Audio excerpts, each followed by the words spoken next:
It's good to sit together tonight. I hope the resourcing practice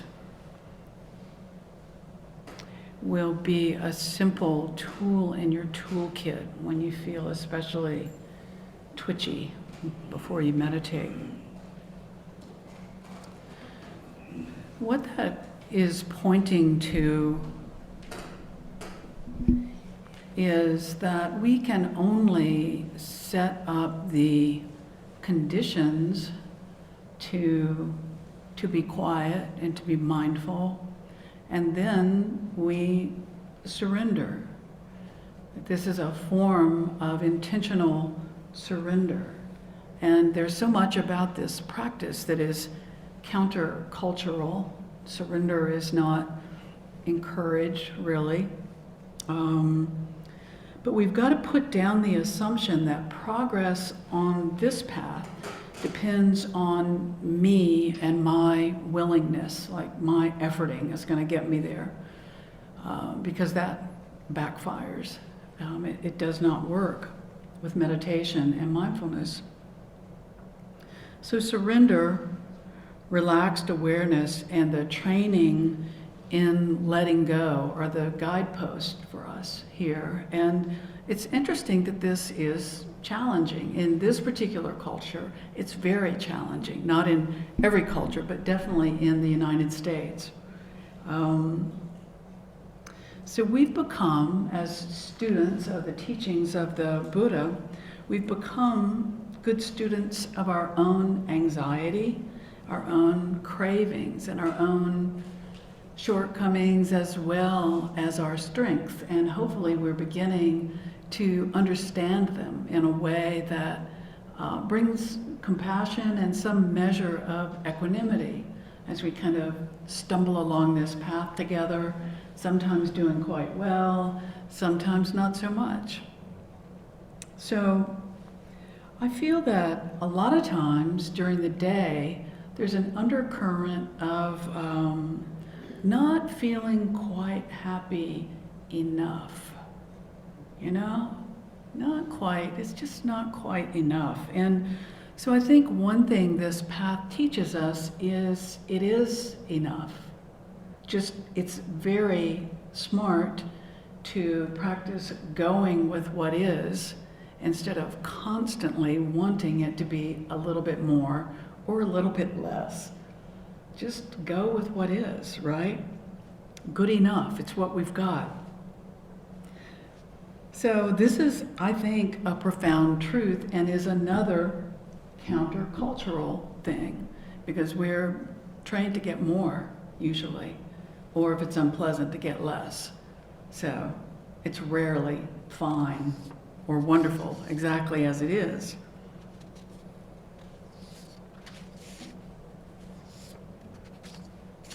So the Dharma talk tonight is about resting, or as our Dharma teacher Goenkaji, who does the 10-day Vipassana retreats, famously says at the end of those very long days, he says, take rest. And if you've ever done one of those retreats, those become the two most beautiful words you've ever heard. They're very strenuous retreats. So I want to share ideas tonight about taking rest, and you can make of them what you will, and maybe you'll have a few thoughts at the end of the talk. I think it's interesting that the idea of rest isn't really applauded when you think of a rest home. What do you think of? Like, kind of at the end of everything, you know? Like, ready to check out, just about, maybe. Just the whole idea of resting is just not applauded. So a favorite quote of mine is from the 17th century French mathematician Blaise Pascal, who said, all of the unhappiness of mankind arises from one simple fact, that he cannot sit quietly in his chamber. To just chill, right? Like we have to learn to do that. We have apps and we have music and we have teachers and we really work at it. So where do we find this in the teachings of the Buddha? We find it all over the place. First of all, he says over and over that he's only teaching about seeing stress and finding ways to mitigate or eliminate stress or suffering. That's the function of the teachings, basically. He repeatedly says, go to the forest, find a tree, sit at the base of the tree, bring yourself into a mindful state, be quiet, and then bring skillful effort. Not too much, not too little. And then begin to observe the inner and outer states, what's going on around us, what's going on inside of us. That's a little bit of what we were touching on at the very beginning of our sit. We did a very intentional scan of the room the way we would be if we were part of the FBI and we were looking for a bomb or something.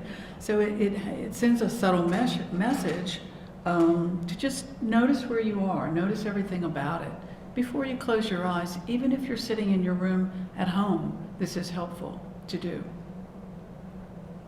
The Buddha also taught about discernment of states, knowing in detail what's happening, being able to track how we think, how we feel.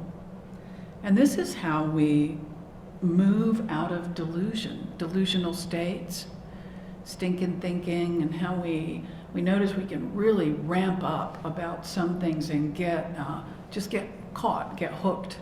And so as we begin to see this and we can unhook ourselves, trace the breadcrumb trail of, oh, I thought about that, then that, then that, that we can trace it backwards at some point when we get skillful and unhook ourselves. And this is when we begin to have a really rich inner life, I think. This is when you can have a conversation with someone who is really maybe offending you or getting on your nerves, and you can feel it and sense it and almost find it humorous as you feel your body getting hot and you're wanting to interrupt, and but you can use your patience, that really subtle form of energy, to not speak, to just listen. And in today's heated climate, politically, that's a really useful tool. So this isn't just about feeling better, although that is the side effect of right effort. This is about skillful rest, the flip side of right effort. Letting go of so much efforting and the illusion that we're in control. Because the good news and the bad news is that nothing is really under our control. So paradoxically, the function of resting is cultivation of strength and fortitude to sustain you. And when you become that calm, steady person, that ripples out and sustains the people around you. So really, resting is a very, very important part of the practice. And this is done simply by titrating effort, learning when to dial back and not try harder. Again, countercultural. In a word, this is discernment. It's said that we work the Dharma, and then at a certain point, the Dharma works us. And when we surrender like this, we make room to be worked by the Dharma, to see what comes up. So Matthew Brinsilver, I tell my husband he's my Dharma crush right now, says, when we're quietly diligent with everything, eventually we take refuge everywhere, not just in our quiet times. So finding inner and outer rest means that we tune into what the physical self is experiencing and actually needs, and note that this is different from craving. This is not wanting. This is more about needing sleep, or needing to take a walk, or needing to feed yourself more or less, just really discerning what the best choice is in the moment for your physical self. It's an authentic need for balance, for living in a healthy way, usually by doing less. After attending to the body, we can attend to the mind, and we can do it in reverse order, but the body is easier to sense. The mind takes a little more focus, and it's more subtle, and it's kind of crafty. I don't think it likes to be observed and figured out because the ego is in there and wants to run the show, and we're trying to unhook from that and find ways to surrender the ego. So we really begin to listen to our inner dialogue when we sit, the thoughts, the barrage, the stream of thinking that doesn't automatically stop just because we've come to meditate, and start to learn how to read between the lines of that inner dialogue. Is it wholesome? Is it beneficial? Is there anger simmering? Do we feel deep gratitude? Really begin to take notes of who we are in a very honest way.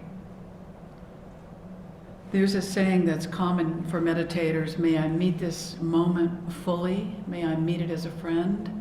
And it's very much about not turning any emotion or thought away, no matter how gross or unwholesome it seems, but just saying, wow, my mind does that too. Joseph Goldstein says the mind is shameless. It will think anything. So this way of operating really opens up our possibilities during the day. It eases us in, it's less restrictive, it has more options and less resistance. Pretty much everything becomes practice at this point. It means that when we choose to jump back in to the push, push, push, go, go, go, we're rested, restored, and I think we have more intuition about the situation, what needs to happen next. So we're practicing this quiet awareness and investigation as much as we can every moment of the day, no matter what we're doing. And this is what Sayadaw Tejaniya is teaching now, that is becoming very, very popular. It's that your life is your practice. Yes, we have cushion practice, but we have, washing the dishes, making the bed, feeding the dog, working on the laptop practice too, going to the bathroom, taking a shower. It's all practice. So a musician friend of mine that listens to many genres of music says of her ability to listen without judgment to such a wide range of music. She says, whatever trip they're on, that's the trip I'm taking. And I like that she's so open, that she, because of this, I think, has an encyclopedic knowledge of music. Because she's not shutting it down right when it starts, even if she doesn't like it. She's curious, she's leaning in. That's the kind of willing, intelligent curiosity that I hope that we can bring to the practice. That's what keeps it alive. Like, no matter what's happening, if sleepiness is happening, sometimes that's an avoidance. It's not that we're actually tired, although most of us are sleep deprived, I think. Sleepiness is sometimes just that we don't want to see what we're seeing when we look within. Another way to approach this is to shift from the question, what can I do to change this? Like if we're too hot or too cold or can't focus. And instead ask the question, how can I be with this? How can I be with this? Or what can I learn from this? What can I learn? So a simple example today was that my body was tired, my attention was flagging, I was online, I wanted to look up something that was part of this talk tonight, and it was around 2 in the afternoon. I thought, let me just get this task done, and then I'll go for a walk or take a break. You know, there's a part of our conditioning that says, oh, naps are for wimps, you know, I'll sleep when I'm dead, right? But science says differently. Science says that napping boosts our cognitive function, our mood, and our alertness because it reduces mental fatigue, and it consolidates memories. It sorts out the short-term and long-term memories, improving the memory and lowers the cortisol level.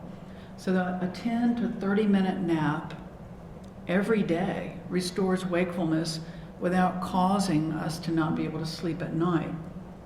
That's from the American Psychological Association, 2025.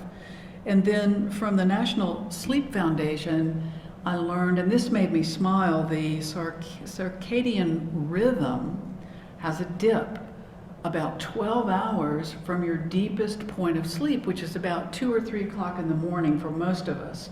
So about 12 hours later, guess what? It's 2 or 3 o'clock in the afternoon. And that's when I was having my I just want to go lay down moment today.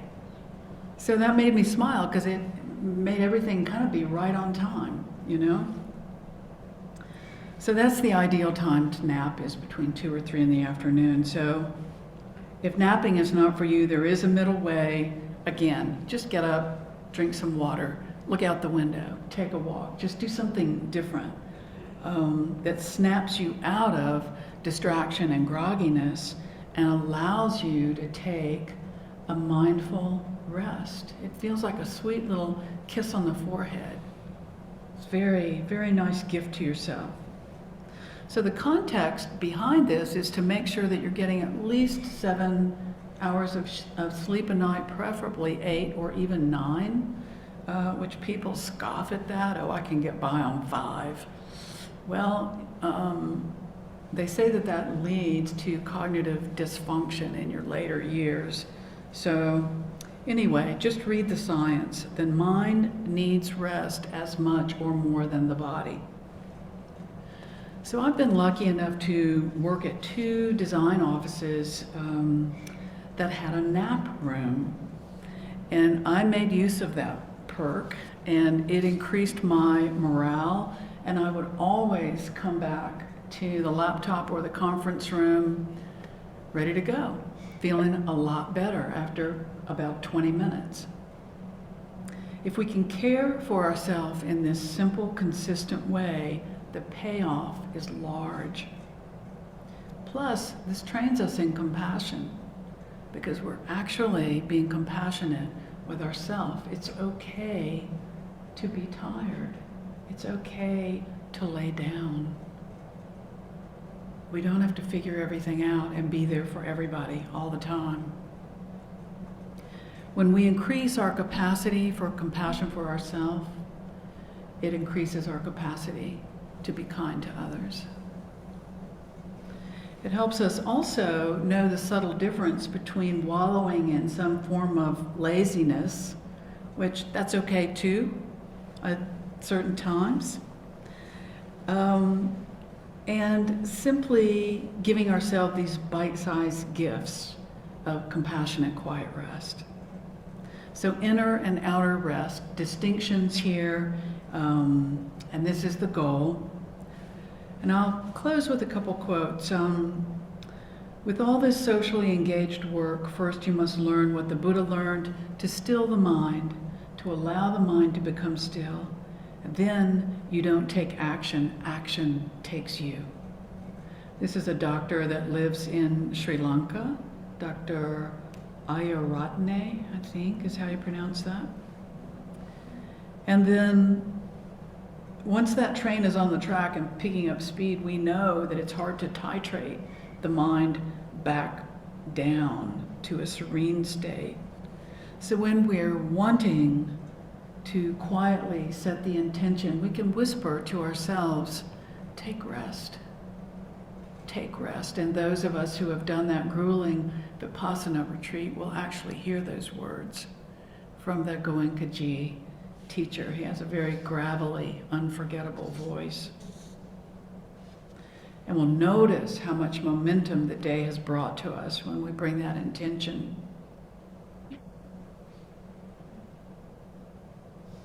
So this art of stillness, of rest, is an open secret. It's free, it's powerful. And I invite you, in the words of Ajahn Chah, to partake of stillness flowing, which is what taking rest is. And here's what Franz Kafka had to say, and this is out of character for him. I had to double check this, but this is a Franz Kafka quote.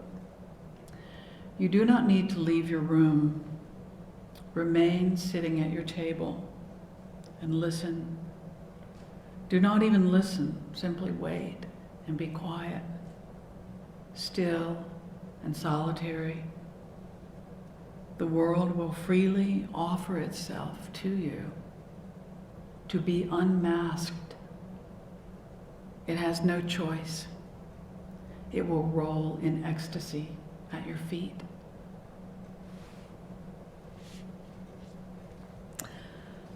So thank you for your attention tonight. I hope that you include moments of rest in your practice and in your day going forward. And let's just sit for a moment or two quietly, letting anything that's helpful stick, land, letting anything that wasn't helpful fall away.